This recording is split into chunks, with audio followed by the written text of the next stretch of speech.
କାହାଣୀ ଛୋଟ ପ୍ରଶ୍ନ। ପିଲାଟିଏ ଥିଲା। ଥରେ ସନ୍ଧ୍ୟା ସମୟରେ ଗୋଟେ ଗଛ ଉପରକୁ ଚଢ଼ି ଡିଆଁ ମାରୁଥିଲା। ଗଛରୁ ଡେଇଁବା ବେଳେ ଗଛର ପତ୍ର ମଧ୍ୟ ଛିଣ୍ଡାଇ ଦେଉଥିଲା। ତାହାର ଏଇସବୁ କାମ ଦେଖି ମା କହିଲେ, ଆରେ ପୁଅ, ତୁ ଇଏ କ'ଣ କରୁଛୁ? ସନ୍ଧ୍ୟା ସମୟ ଗଛମାନଙ୍କର ବିଶ୍ରାମ ନେବା ସମୟ ଅଟେ। ତାଙ୍କର ଶୋଇବା ସମୟରେ ତାଙ୍କୁ ହଇରାଣ କରିବା ଠିକ୍ ନୁହେଁ।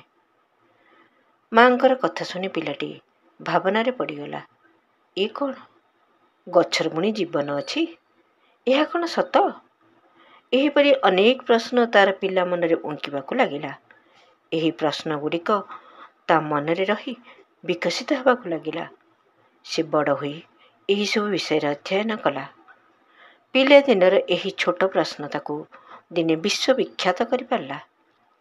ଜାଣିଛ ପିଲେ, ସେହି ପିଲାଟି କିଏ ଥିଲା?